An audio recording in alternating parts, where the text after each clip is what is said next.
जय श्री राधे। श्रीमद् भागवत महापुराण दसवें स्कंद अथ एकोनशीतितमो अध्याय बल्लभ का उद्धार और बलराम जी की तीर्थ यात्रा। श्री सुखदेव जी कहते हैं, परीक्षा पर्व का दिन आने पर बड़ा भयंकर अंधड़ चलने लगा। धूल की वर्षा होने लगी और चारों ओर से पीप की दुर्गंध आने लगी। इसके बाद यज्ञशाला में बल्लभ दानव ने मलमूत्र आदि अपवित्र वस्तुओं की वर्षा की। तदनंतर हाथ में त्रिशूल लिए हुए स्वयं दिखाई पड़ा। उसका डील डोल बहुत बड़ा था, ऐसा जान पड़ता मानो ढेर का ढेर कालिक इकट्ठा कर दिया गया हो। उसकी चोटी और दाढ़ी मूछ तपे हुए तांबे के समान लाल लाल थी। बड़ी बड़ी दाढ़ों और भौं के कारण उसका मुंह बड़ा भयानक लगता था। उसे देखकर भगवान बलराम जी ने शत्रु सेना की कुंदी करने वाले मूसल और दैत्यों को चीर फाड़ डालने वाले हल का स्मरण किया। उनके स्मरण करते ही वे दोनों शस्त्र तुरंत वहां आ पहुंचे। बलराम जी ने आकाश में विचरने वाले बल्लभ दैत्य को अपने हल के अगले भाग से खींचकर उस ब्रह्मद्रोही के सिर पर बड़े क्रोध से एक मूसल कसकर जमाया। इससे उसका ललाट फट गया और वह खून उगलता हुआ आर्त स्वर से चिल्लाता हुआ धरती पर गिर पड़ा। ठीक वैसे ही जैसे वज्र की चोट खाकर गेरू आज से लाल हुआ कोई पहाड़ गिर पड़ा हो। नैमिषारण्यवासी महाभाग्यवान मुनियों ने बलराम जी की स्तुति की, उन्हें कभी न व्यर्थ होने वाले आशीर्वाद दिए और जैसे देवता लोग देवराज इंद्र का अभिषेक करते हैं वैसे ही उनका अभिषेक किया। इसके बाद ऋषियों ने बलराम जी को दिव्य वस्त्र और दिव्य आभूषण दिए तथा एक ऐसी वैजंती माला भी दी जो सौंदर्य का आश्रय एवं कभी न मुरझाने वाले कमलों के पुष्पों से युक्त थी। तदनंतर नैमिषारण्यवासी ऋषियों से विदा होकर उनके आज्ञा अनुसार बलराम जी ब्राह्मणों के साथ कोस की नदी के तट पर आए। वहाँ स्नान करके वे उस सरोवर पर गए जहाँ से सरयू नदी निकलती हैं। वहाँ से सरयू के किनारे किनारे चलने लगे। फिर उसे छोड़कर प्रयाग आए और वहाँ स्नान तथा देवता ऋषि एवं पितरों का तर्पण करके वहाँ से पुलहा आश्रम गए। वहाँ से गंडकी, गोमती तथा विपाशा नदियों में स्नान करके वे सोन नदी के तट पर गए और वहाँ स्नान किया। इसके बाद गया में जाकर पितरों का वासुदेव जी के आज्ञा अनुसार पूजन यजन किया। फिर गंगा सागर संगम पर गए। वहाँ भी स्नान आदि तीर्थ कृत्यों से निवृत्त होकर महेंद्र पर्वत पर गए। वहाँ परशुराम जी का दर्शन और अभिवादन किया। तदनंतर सप्त गोदावरी, बेड़ा, पंपा और भीमरथी आदि में स्नान करते हुए स्वामी कार्तिक का दर्शन करने गए तथा वहाँ से महादेव जी के निवास स्थान श्रीशैल पर पहुँचे। इसके बाद भगवान बलराम ने द्रविड़ देश के परम पुण्यमय स्थान वेंकटाचल बालाजी का दर्शन किया और वहाँ से वे कामाक्षी, शिवकांची, विष्णुकांची होते हुए तथा श्रेष्ठ नदी कावेरी में स्नान करते हुए पूर्णमय श्रीरंग क्षेत्र में पहुँचे। श्रीरंग क्षेत्र में भगवान विष्णु सदा विराजमान रहते हैं। वहाँ से उन्होंने विष्णु भगवान के क्षेत्र ऋषभ पर्वत, दक्षिण मथुरा तथा बड़े बड़े महापापों को नष्ट करने वाले सेतुबंध की यात्रा की। वहाँ बलराम जी ने ब्राह्मणों को 10,000 गौएं दान की। फिर वहाँ से कृतमाला और ताम्रपर्णी नदियों में स्नान करते हुए वे मलय पर्वत पर गए। वह पर्वत 7 कुल पर्वतों में से एक है।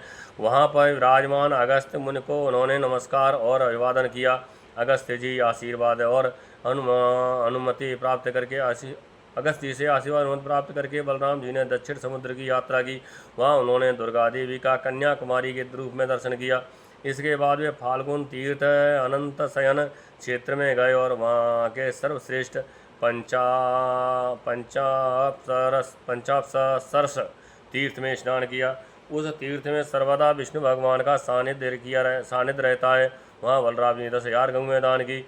अब भगवान बलराम वहाँ से चलकर केरल और तीर्थगर्त देशों में होकर भगवान शंकर के क्षेत्र गोकर्ण तीर्थ में आए। वहाँ सदा सर्वदा भगवान शंकर विराजमान रहते हैं। वहाँ से जल से घिरे हुए द्वीप में निवास करने वाली आर्या देवी का दर्शन करने गए और फिर उस द्वीप से चलकर सूरपारक क्षेत्र की यात्रा की। इसके बाद तापी, पयुषणी और निर्विंध्या नदियों में स्नान करके वे दंडकारण्य में पाए। वहाँ होकर वे नर्मदा जी के तट पर गए। परीक्षित, इस पवित्र नदी के तट पर ही महेशमतीपुरी है। वहाँ मनु तीर्थ में स्नान करके वे फिर प्रभास क्षेत्र में चले आए। वहीं उन्होंने ब्राह्मणों से सुना कि कौरव और पांडवों के युद्ध में अधिकांश क्षत्रियों का संहार हो गया। उन्होंने ऐसा अनुभव किया कि अब पृथ्वी का बहुत सा भार उतर गया। जिस दिन रणभूमि में भीमसेन और दुर्योधन गदा युद्ध कर रहे थे, उसी दिन बलराम जी उन्हें रोकने के लिए कुरुक्षेत्र जा पहुँचे। महाराज युधिष्ठिर, नकुल, सहदेव, भगवान श्री कृष्ण और अर्जुन ने बलराम जी को देखकर प्रणाम किया तथा चुप हो रहे। वे डरते हुए मन ही मन सोचने लगे कि ये ना जाने क्या कहने के लिए यहाँ पधारे हैं। उस समय भीमसेन और दुर्योधन दोनों ही हाथों में गदा लेकर एक दूसरे को जीतने के लिए क्रोध से भरकर भांति भांति के पैंतरे बदल रहे थे। उन्हें देखकर बलराम जी ने कहा, राजा दुर्योधन और भीमसेन, तुम दोनों वीर हो, तुम दोनों में बल पुरुष भी समान है। मैं ऐसा समझता हूँ कि भीमसेन में बल अधिक है और दुर्योधन ने गदा युद्ध में शिक्षा अधिक पाई है। इसलिए तुम लोगों जैसे समान बलशालियों में किसी एक की जय या पराजय नहीं होती दिखती है। अतः तुम लोग व्यर्थ का युद्ध मत करो, अब इसे बंद कर दो। परीक्षित, बलराम जी की बात दोनों के लिए हितकर थी, परंतु उन दोनों का बैरभाव इतना दृढ़ मूल हो गया था कि उन्होंने बलराम जी की बात न सुनी। वे एक दूसरे की कटुवाणी और दुर्व्यवहारों का स्मरण करके उन्मत्त से हो रहे थे। भगवान बलराम जी ने निश्चय किया कि इनका प्रारब्ध ऐसा ही है, इसलिए उसके संबंध में विशेष आग्रह न करके वे द्वारका लौट गए। द्वारका में उग्रसेन आदि गुरुजनों तथा अन्य संबंधियों ने बड़े प्रेम से आगे आकर उनका स्वागत किया। वहाँ से बलराम जी फिर नैमिषारण्य क्षेत्र में गए। वहाँ ऋषियों ने विरोधाभास से युद्धादि से निवृत्त बलराम जी के द्वारा बड़े प्रेम से सब प्रकार के यज्ञ कराए। विरोधाभाव से परीक्षित, सच पूछो तो जितने भी यज्ञ हैं वे बलराम जी के अंग ही हैं, इसलिए उनका ये आज्ञा अनुष्ठान लोक संग्रह के लिए ही था। सर्वसमर्थ भगवान बलराम ने उन ऋषियों को विशुद्ध तत्वज्ञान का उपदेश किया, जिससे वे लोग इस संपूर्ण विश्व को अपने आप में और अपने आप को सारे विश्व में अनुभव करने लगे।